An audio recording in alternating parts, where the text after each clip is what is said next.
Hey, everybody. Welcome back to the Too Many Men podcast. My name is Alison Lucan. And as always, I am joined by the always beautiful, but currently feeling like she has the best haircut of her life, Sara Sivian. We Sara, did it, folks. They said it couldn't be done. how are you You today? can't see people are gonna watch this and be like, you can't even see her hair.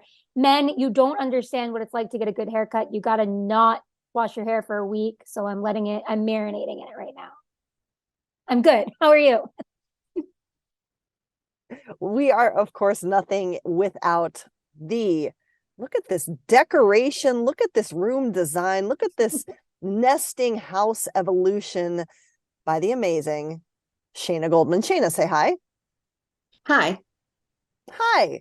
All right. Well, friends, we had so much shit list last episode. We realized we now have so much hockey to discuss, and we are recording on Wednesday. So we're looking back at an insane slate of hockey that happened on Tuesday. And the game that everyone was talking about, although it was crazy because all the early games I kept flipping around, one was going to a shootout, one was going to overtime. It was just insane.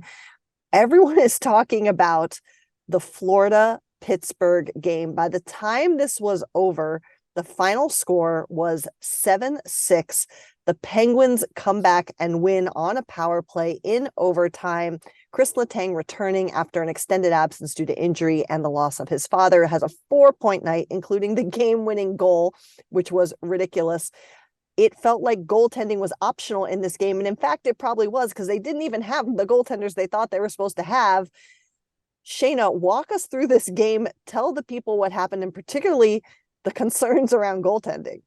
Yeah, that was a wild one. So, like this season, we're seeing games finish in overtime more before heading to the shootout, which is what everybody wants, right? When there's an exciting game, the last thing you want is it to go to a shootout. You want it to end in 3-on-3 play. But the difference this year is we're seeing a higher percentage of power play goals in overtime, too, and also more penalties being called in overtime. So, power play goals are coming from plays that are called it late in regulation and in overtime. But I guess it's getting everyone the finish they want, because we're actually seeing games end within that 5 minutes. This one was wild. There was literally no defense played. And if you're Florida, I understand you're in the second half of a back-to-back game, like whatever shit happens. And this was not the goaltender you expected to start. They expected Spencer Knight to play and then back up and then not anything at all, which, okay, we're having a normal in Florida, very normal season. But like, you got to make his life a little easier. They didn't the night before either. So it just, you look at Florida and it's nice that they can have that offensive spark, and they owe a lot of it to Carter Verhaeghe, who I think when they need something to happen over the last years, it's him. He's the one that's always standing tall and like coming up off the rush. But you just see Florida's lack of defense, and then Pittsburgh, for whatever reason, decided to throw defense out the window as well. So it was just chaotic all around, and the playoff implications were huge from this one. So you expected a wild one, but I just don't think we expected this level. Sara, there was only one goaltender available for each team, and we still don't necessarily even have clarity what was going on, particularly in Florida's situation, because Paul Maurice, after the game, this is reported by Wes Crosby at Other NHL Crosby. Paul Maurice said Spencer Knight wasn't ready to go tonight. I asked for clarification on if Knight was available to back up or if he was unavailable, period. But Maurice wouldn't say. Makes me think Pittsburgh and Florida were in the same spot tonight with one goalie and no backup. Walk us through that. What are the takes there? Poor Paul Maurice just got fined $25,000, about to get fined another $25,000 for lying. So good for him for shutting his mouth. I mean, that's tough. It's, a rule is bad in the NHL when people have to constantly lie about it. I think it's time to take a look at the rules surrounding carrying goaltenders. I love that the NHL is the only any league that has a emergency backup situation. It's storied. They're making Disney movies about them now, but I just think it's not really great in the professional hockey aspect of it. And then you get into situations like this. And I think the taxi squad and being able to hold and call up certain goalies and all that jazz really elucidated the problem of, if these are professional sports teams playing every single night, there should be a little more leverage in the rules. You should be It's just got to change. It's had to change for a while. I think goalies need to unionize. Maybe they can be a specific goalie union, but I know a lot of them aren't happy with the way things currently are. I mean, I loved watching this game, and it's funny because I wrote about the Panthers yesterday before the game happened, and it was just like, there's something about them that's so off with the defense. It's like they just fail to clear the puck every time, and it's kind of a like, I wonder if it's a systemic issue. It seems like it. I feel like you can plug whoever in and out and they're going to fail to clear the crease. So I don't know what to do about that, but I do think the goalie situation, there's been too many coincidences that hadn't happened in the past that I feel like they're happening over and over after the taxi squad. So it's like, let's draw from taxi squad rules and figure out some type of medium here. Here's the thing though, right? Like this is the same issue as how do you make sure that those players stay fresh and get their playing time, right? So what's the answer there? Yeah, good question. Do you let them go back and forth more? Like, do you loosen up the waiver rules, which literally no one would want? I mean, the only team that's going to want that, ready for this, is the Toronto Maple Leafs, the team that kept losing their goaltenders on waivers. They would want. How does this affect the Leafs? We want to loosen the rules because the Toronto Maple Leafs got fucked, and now that other teams are getting fucked, we're going to double confirm it. It took Toronto experiencing it first. The Leaf hates the Leafs. It needed another team to experience this for anybody to care, anybody to react. So we're going to loosen the rules for everybody, but the Maple Leafs. Maple Leafs are still getting fucked. We need that. We can't live without your drama. Okay, so Shayna says relax the waiver rules and the call-up rules. Sara, what do you want to see? I would say the same exact thing. And I know that would be unpopular, but I think people would just come around to it. There's not going to be one solution that everybody's happy with, but I do think, I don't know. At the same time, I don't really know what happened here. And people are being closed-lipped for like a real good reason. So I'd like to have a little more context to figure out where we go from here. But I've just seen behind the scenes over the past few years, a lot of frustration with goalie carousels and things like that. And I don't know, Casey DeSmith has played a lot for the Penguins. So I don't think there's an excuse. I do think the Penguins should go get another goalie if they're going to get into the playoffs. Here's my hot take on if you have more goalies moving around. I think you should do more changing goalies in and out in a game. Yeah. How about that? Yes. Like you have a goalie who's better. You know my feelings teams. on this, right? Like get the puck out, go back in. Oh, that's right. Yes. This is when Shayna becomes coach of an NHL team. Yeah. The goalies take their own penalties. But seriously, like just like you have like designated hitters in baseball and like closers, like here we're on a penalty kill. This guy's really good at penalty killing. Put him in net. Now take him out. Now put this, like, why not? That would keep him fresh. I agree, but that would require more work from head coaches. A lot of the time you'll hear head coaches earnestly say, I don't know anything about goaltending. I leave it to the goalie coach. So there's going to have to be more communication, but you know what? Deal with it. We need a goalie panel. Okay. After the All-Star break, I'm figuring out a goalie panel for us. We're going to speak. We're going to make lists of questions like this for goalies. We're going to spit our lists of questions. Yes, we're going to have our batshit ideas and we're going to give them to goalies. I need to know, how would you respond to me as a head coach yelling at you? How would you respond to Alison saying, hey, you're going in for this penalty? Like, this is what I need to know. I have a good I'm all for it. Perhaps not the yelling though. I feel like maybe not. I'll ask yelling. Nicely. I won't yell at them. I'm gonna say, hey, I'm gonna tap them on the shoulder. Hey, can you switch out? All right, okay. The second puck's cleared. Guy for this. Who? I'm not saying. I'll tell you guys in the chat, but it will be a surprise when it comes on. I'll get it. So yes, so this game was nuts. We don't really know what happened with the goaltending. And so there's only one e-bug in a rink, right? There's only one. And Roberto Luongo is right there. He's right there. He should have been the second e-bug. I don't know if he would have said no. I feel like you need to have 2 e-bugs or at least someone in a team capacity. Maybe like how does everyone? Maybe we should just expand the rosters to have 3 goalies. Yeah, maybe that's the thing. But everyone says that's saying. a bad idea, though. Everyone says that's a bad idea. But why? This is everyone's wrong, except for us. I've had enough. Amazing, amazing, amazing. Or what about emergency recalls? Like those are a thing. Maybe but there this is when should you be get into the looser rules. travel and the geography. Like that's like Okay, the so we answer need is either goalie 3. farms in every Oh my God. region. We need a goalie farm per region.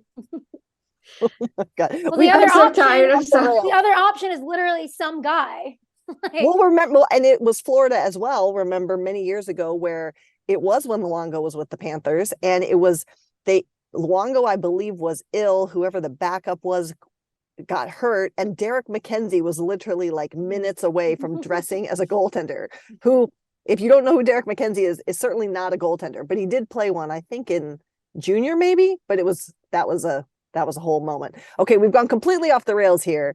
Or are we on the rails? The rails we should have been following all along. Oh my God, here we go. The reason this game was so significant is that Florida, the President's Trophy winning Florida Panthers from last season, are currently sitting, and Sarah, I know you were looking at this for some other teams yesterday too. Florida is at a -5 goal differential on the season, which speaks to their defense.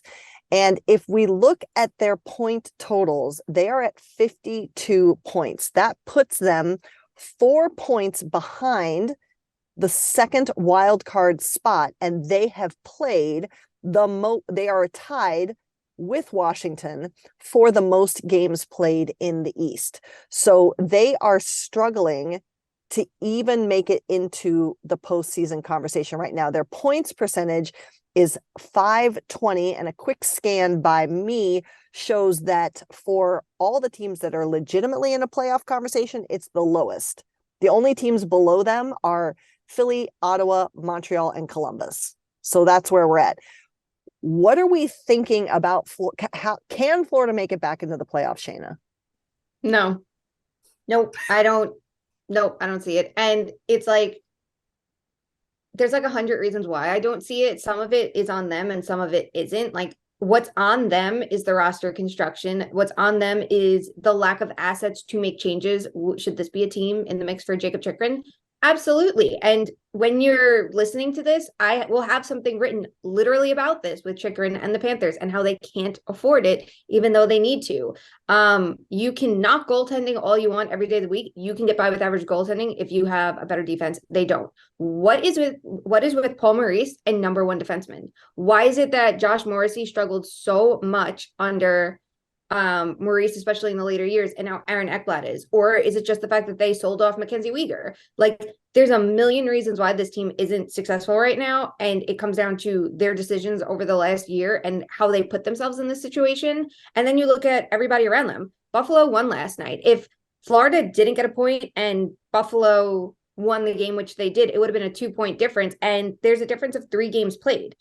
You have the Islanders who are kind of falling out, so that's going to help Florida some more. But if any team's poised to make a bigger splash, like, I don't know, I just don't think Florida has it in them to do it. So it's like that's going to set them back.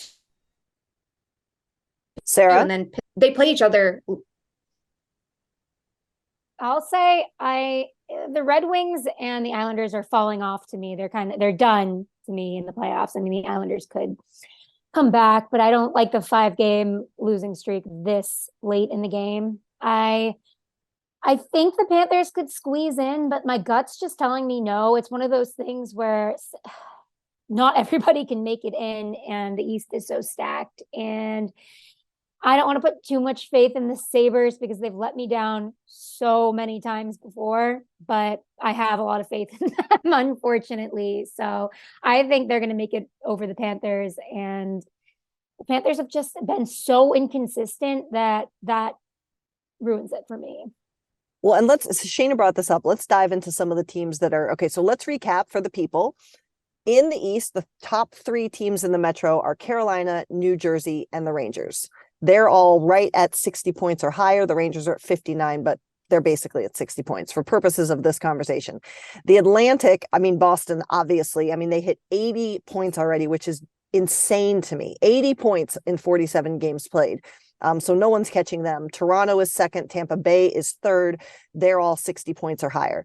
The wild card situation, We've got Pittsburgh, who we just talked about. They're in the first wild card position currently with 56 points and 47 games played, which is one off the fewest games played in the division. Washington is holding the second wild card spot, but they had some injuries last night, which we can talk about too. Tom Wilson going out of the game. And I think, is Backstrom sick again? I think Backstrom was ill. But now we've got the Buffalo team that Sara was just mentioning too. But Tage Thompson has 8 points in his last 5 games. He's insane. Shayna, where does Buffalo end up in all of this? I still feel like Buffalo is going to end up just outside of it. But if any team has the assets to do something to propel themselves into it, it's Buffalo. And they have some really smart minds in their front office now. They've really worked on having a more data-driven perspective and, a more innovative approach. So if a team talk about Chick, you're going to hear Buffalo's name involved with it, and they should be, that's exciting. So I don't know. They're, for me, like the team that I wonder if they could be the disruptor of the East right now. And, they have work to do defensively. They have work to do in goal, but I don't know. That offense is exciting. And then if they do make it, what do we make of Tage? Like, is he in the heart conversation if Buffalo just falls short, but he's the reason they're in the mix this entire time? Like, I would vote yes to that. I don't vote, so who knows? You might. I would vote. I wonder if I'm gonna vote this year. Shayna, why aren't you in the union? I don't know. You're the one that controls all of my adult functions. So okay, we're gonna fix that. I'm here for talking shit and writing things to influence people's votes. Alison, do you? I'm a hockey voter influencer. No, if you work for a team, you cannot vote. Oh. You have to be. Yes, I have before. So, but then they did what was it 2 years ago when they switched to it's just a selection of people. It used to be everyone, right? Like I got a ballot every year, and then now it's I don't know. Anyway, all right, Sara, Tage Thompson, postseason individual award winner or no, or maybe, and if maybe, what does it depend on?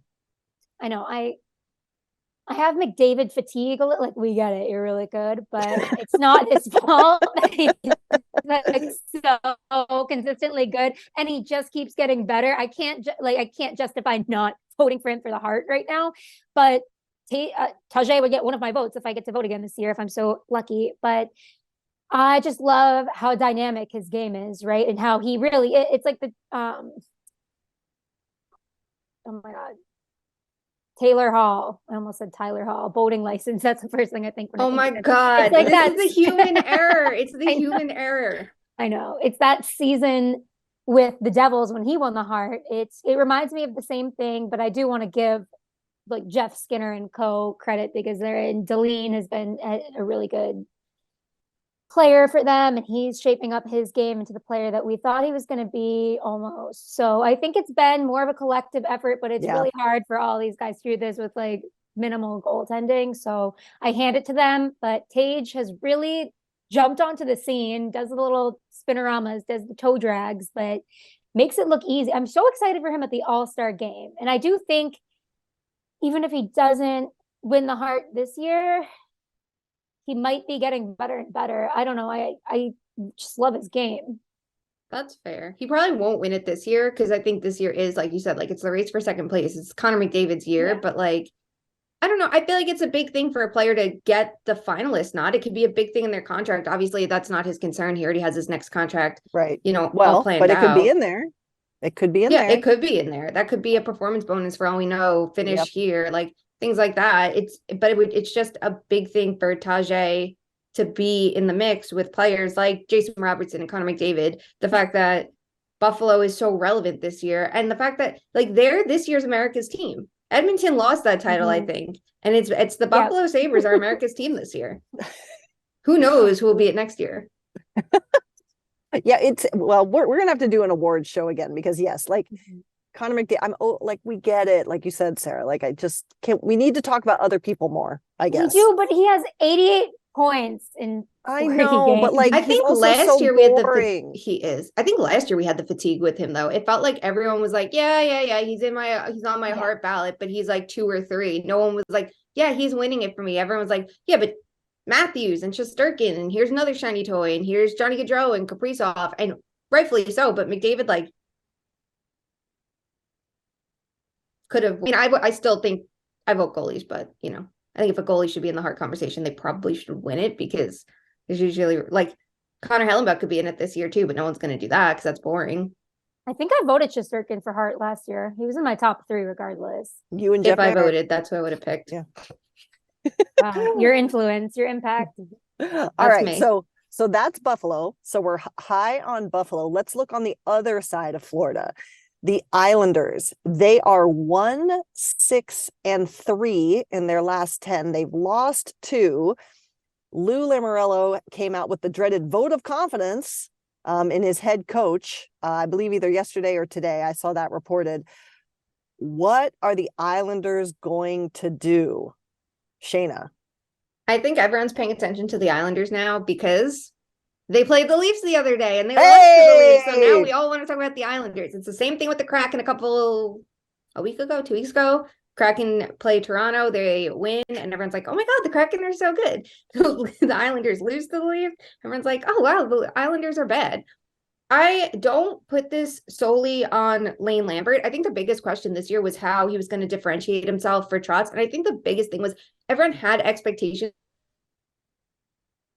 for him to compared to Trotz when, like, don't forget how long they've worked together. And I don't know if he can, like, separate himself enough from Trotz just yet, especially with this roster. Like, this team needs goal scorers, period. They have needed a good middle 6 goal scorer at the very least. They could go top 6, but like bars here, we're saying middle 6 for like years. It's like, oh, who could it be? And Oliver Wahlstrom has not gotten the opportunity to jump out at that. So it's like, great, you have to look elsewhere and you don't have a ton of cap space. And your window legitimately is this year, next year, and the next year. And probably that's it when you look at the ages of your core. So what can you do to maximize it and capitalize off the fact that Sorokin's having an elite season? Like, those are the things you should be trying to contend with, right? But you need something. And Lou Lamoriello literally does not do those things unless it's a player he previously had on a team. Parise, Palmieri, anyone that it's like, yeah, I've had Andy Green. I've had them on a team before. I drafted them, I traded for them or anything. Otherwise, he doesn't go for them. So where's an elite goal scorer that played on the Devils or Leafs of years past? Because that's the only way the Islanders are getting one. Maybe he'll trade for Austin Matthews. There you go. William Nylander to the Islanders. Sarah, do the Islanders make the playoffs? No, there's too many good, exciting teams in the East. I liked that Lamoriello stuck to his convictions, honestly, and that they looked good, but then they just started regressing. It's been regression the second half of the first half of the season. So you just can't do that in this conference. Well, let's go to happier news. We're talking about all these teams struggling and clawing. Detroit might. Okay, let's talk about Detroit, though, real quick. Detroit has 46 games played. They have 48 points. That means they have 4 games in hand against teams who have played the most games in their division. The point spread is kind of a stretch. They need 5 more points to be in a wild card spot. But they do have a better goal differential than Florida, who is currently ahead of them. In their last 10, they're 4-5-1. Is Detroit going to be in this conversation come March, or are they going to fade, Shayna? I don't know I don't think they're going to be in this conversation come March, but what is interesting, like when you look at their schedule up to the All-Star break, they play Montreal. That should be a winnable game. And then they play the Islanders. And if they could take 2 points from the Islanders who desperately need those 2 points, that's a little bit spicy too. So I think also, though, you really needed that, like Pittsburgh, Washington, who play each other, like one has to differentiate themselves and start taking the points away. So that second wild card seed like even opens up, but they don't have goaltending. Husso's been fine, but Nedeljkovic has struggled. Their defense still needs work. Jake Wallman has been like a fucking revelation for them, and playing with Mo Seider has completely changed his game. But they too need something up front. Like they need a little help in each area. they're getting there. They have the creativity and the assets to make the change, but they need a little help.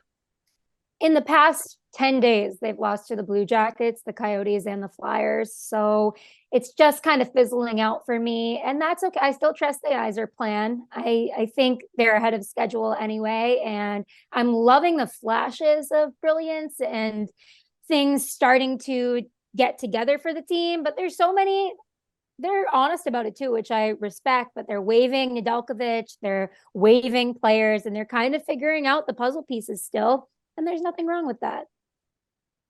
Perfect. Well, there's 6 teams we mentioned that are locked into a position currently in the East. Let's review them again quick, and I'm going to have each of you share which team you're most worried about not being in a playoff position come March and April. Here we go. In the Metro, we have Carolina, New Jersey, and the Rangers. And in the Atlantic, we have Boston, Toronto, and Tampa Bay. Sara, which team are you most concerned about not actually being in the playoff conversation come the end of the season? Tampa has been really quiet this season, but they're just veterans at this point. So I expect them to turn it on when they can. And I don't think they're going to be in the cup final or anything like that this year, but I think they're going to make the playoffs. So I'm going to go with the Rangers just because there's been a range of play. Whoa. Shayna, who's your pick? Yeah, I think Tampa stays in it because I don't think anyone in the Atlantic is good enough to jump over it. Like, not doing it for me. I feel like the Metro is so much more competitive, so it's got to be the Rangers or the Devils. And given some underlying numbers, you know, the Rangers have the goaltending power play advantage, but like the 5-on-5 play is still suspect. So I think it has to be them too.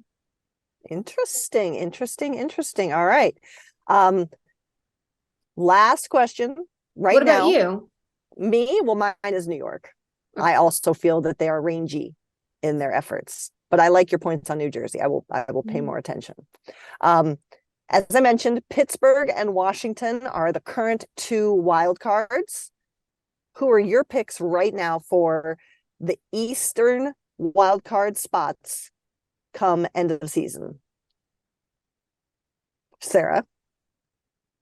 Oh, I don't know. Like, honestly, if I have to choose between Pittsburgh and Washington. Them. You could say they stay there. That's totally an option too. I think they're going to both stay there, give us one last show. Okay. Shayna?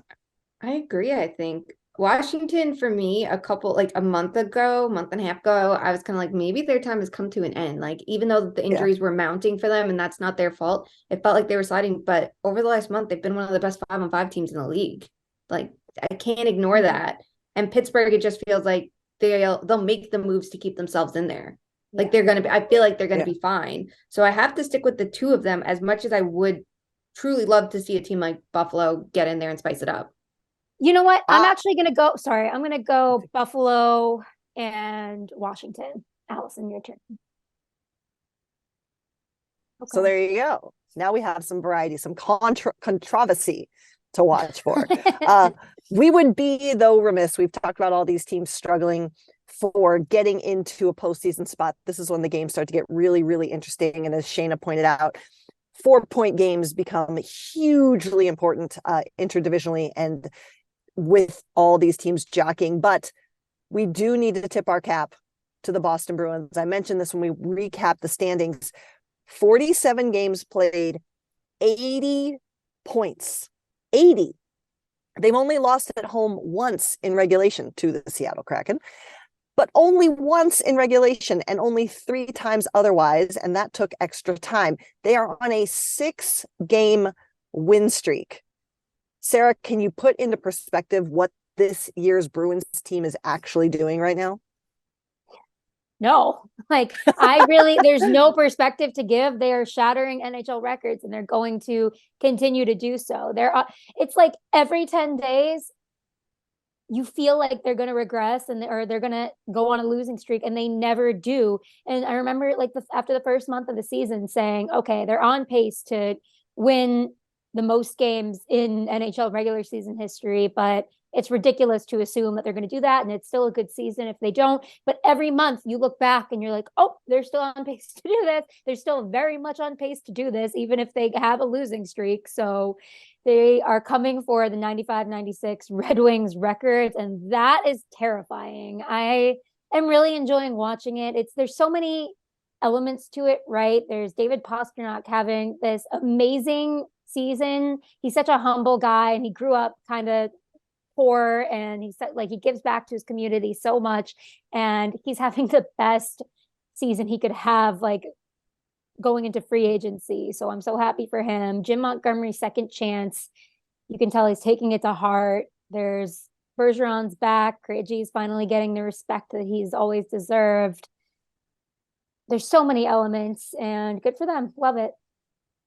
Yeah, it's crazy. I heard, some people are referencing to the Tampa Bay Lightning from what was that 18-19 when they were so good, but then they lost in the playoffs to the Columbus Blue Jackets. But the difference there was Tampa Bay hadn't done anything significant in the postseason yet, and they always point back to that now as kind of the seminal moment, like their formative moment. But the Bruins have already been just wrecking balls in the playoffs for a while, so this could be really terrifying. Shayna, what has impressed you the most about the Bruins this year?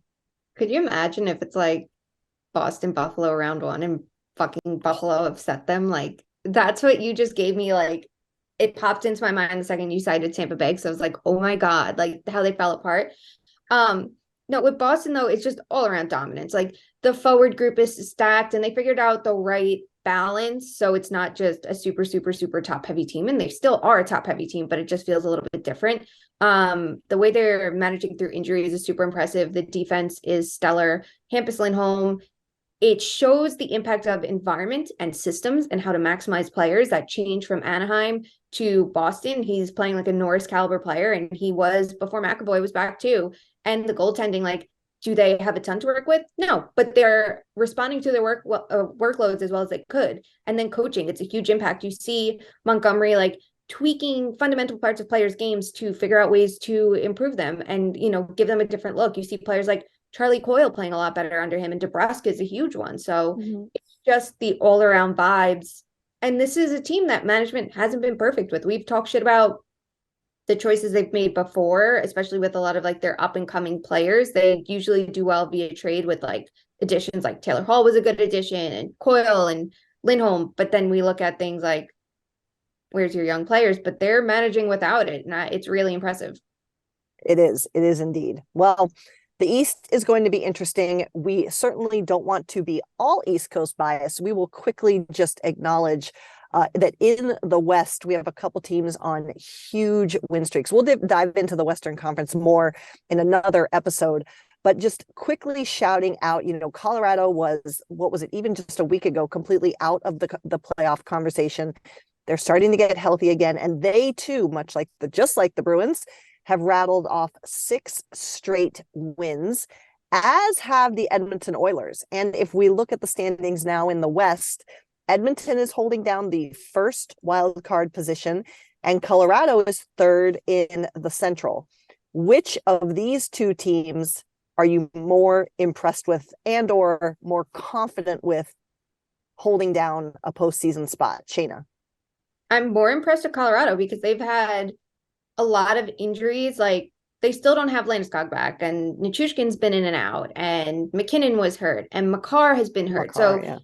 There's so many injuries that they're dealing with and they're managing. And yes, it took them a minute. And you even see players like Alex Newhook right now is really, really, really picking it up. And that's so important because he was someone they wanted to take on the role of second line center, and it didn't work. So they keep having to shuffle through that role with like Evan Rodriguez to figure out like who can replace Nazem Kadri. And when they didn't have the elite wingers they should to support the line because of the injuries to like Landeskog and such, it hurt the center position. They couldn't properly assess it. Now it feels like they're getting a better like vibe check of who they are and what they can be. So it's impressive for me. Like, oh, there's the best team in the league. They're back. Sarah, the former America's team, the Connor McDavids, or the Avs? Who are you more impressed with right now? Alison, you're really grilling us today. I kind of feel like I'm taking the SATs. I want to say the Avs.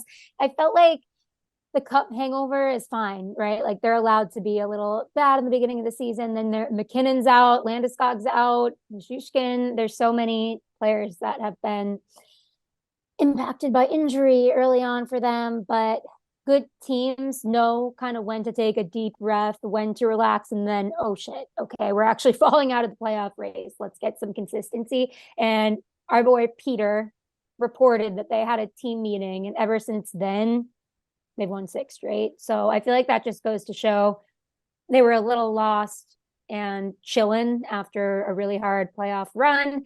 Everybody's injured, and now they're like, okay, guys, let's get real. BFFR, and they are being real now.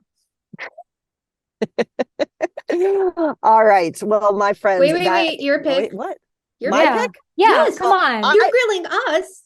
I pick Colorado just because I'm with Sarah. I believe that, I already said this about Boston, right? Part of what makes them so dangerous is that they have postseason experience. And as Sarah pointed out, they're not even 1 year removed from realizing what it takes to get it all. And Edmonton always finds a way to melt down in some way, shape, or form. So I believe in the Colorado Avalanche. I'm over the former America's team. Meh.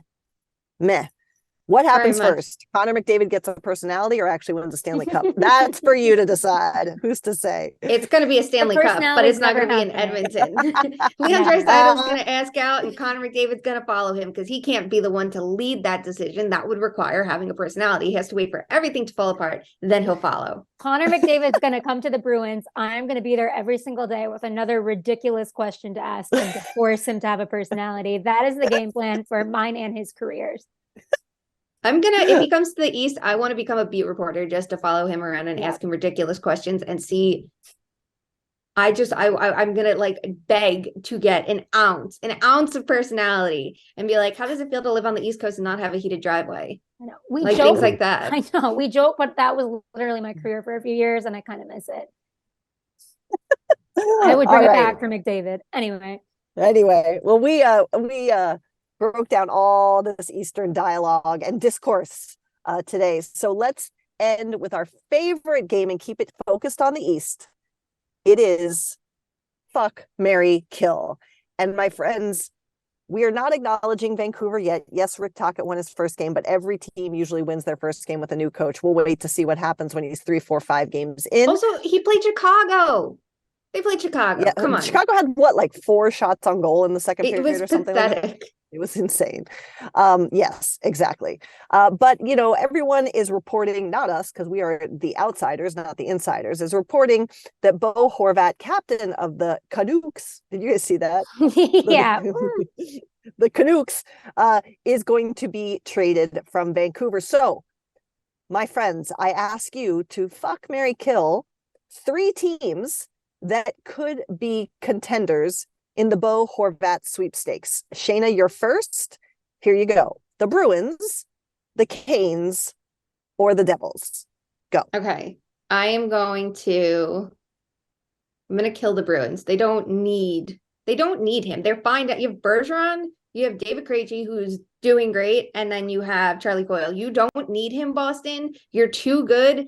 No, I'm just going to say it. No, go for smaller pieces right now. I don't think it makes enough sense for Boston. I mean, maybe they should capitalize on this year a little bit more, but I don't think this is the way to do it. So I will kill them. I will fuck New Jersey because, again, this team that doesn't need center depth unless he's going to be your third line center, which, I mean, on a contender, being that is not a bad thing, but I kind of like the idea of the Devils going in on like Timo Meier and being like the Swiss team, like that, like the Carolina version with the Finns. It's like all Swiss here. Like that's what we need. And then I will marry the idea of the Canes because I mean, they do need another center. Paul Stastny's been playing second line center. It obviously hasn't worked out amazingly with Kotkaniemi playing that role that they wanted him to.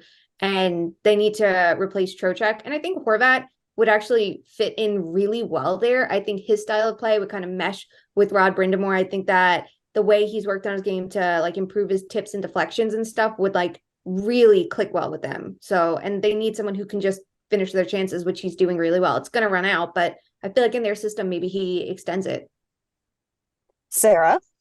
Yeah, unfortunately, I totally agree with you on every single point and just want to reiterate all of that. But obviously, It depends what the return is too. So Yeah. that's because you don't want to mess up chemistry. Rod has talked about that a lot, how he would rather not make a move when he really likes the group. And it's the same with the Bruins. You can tell the Bruins have something special right now. And Bo Horvat isn't somebody that's going to come in and disrupt everything. But I do think when I look at the Bruins, I'm like, what would they even need? Right. It's just too much of a risk to give up. Likely, like they don't have a first rounder. So what are they going to give up for him? And I think the Canes have already made so many moves that have shifted things that it could be okay to make another one, right? And Stastny, you're so right, hasn't really worked out, has been pretty quiet, so they could use another center. This is like literally after last episodes, like we were so distraught over our fuck, marry, kill. This is now actually the laziest fuck, marry, kill. Cause I agree. I was trying to find a way to be team chaos and like say Bruins like go in and just go with a total curveball, but I can't even do it. I can't do it to make sense. And I think the only thing that could change this and what also sways me to the Canes is that what happens if there's a significant injury to one of your, I mean, DeBrusk is slated to come back, so that's a good thing. But, you know, we talked last episode about the Canes losing Pacioretty. And so there was a role, it's not the same player, but there was a role and a spot being held for acknowledging they needed another piece. And maybe that is now a Bo Horvat shaped hole. Who's to say? Who's to say? But do you know what is nice though? Oh, sorry. What? But like, no matter what, I'm going to marry all of these in a way because it will get Bo Horvat in a much better environment no matter what. It seems like the vibes of the locker room of all three of these teams is so different from Vancouver. And it's not just the management perspective, but like within the team. So he seems like a nice person and I feel for him. So I'm like, please just get somewhere better. So I will, like, that's the one perk about Boston that I think we could figure out a way to move it out of kill territory is like, imagine him in that locker room.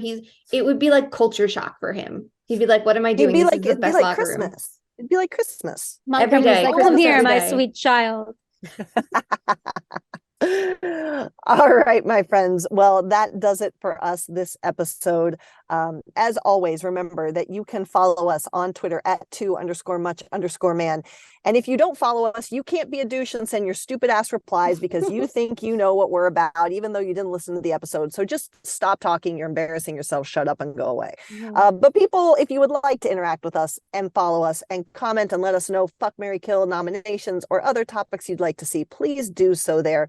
You can also find in our Twitter bio links to our merch. Please go out and get a sweatshirt, a tee, a fanny pack, a switch case, all delightfully adorned with your favorite podcast logo, Too Many Men. And until we talk again, please do even the smallest thing to make sure that hockey truly is for everyone. And we will talk to you soon.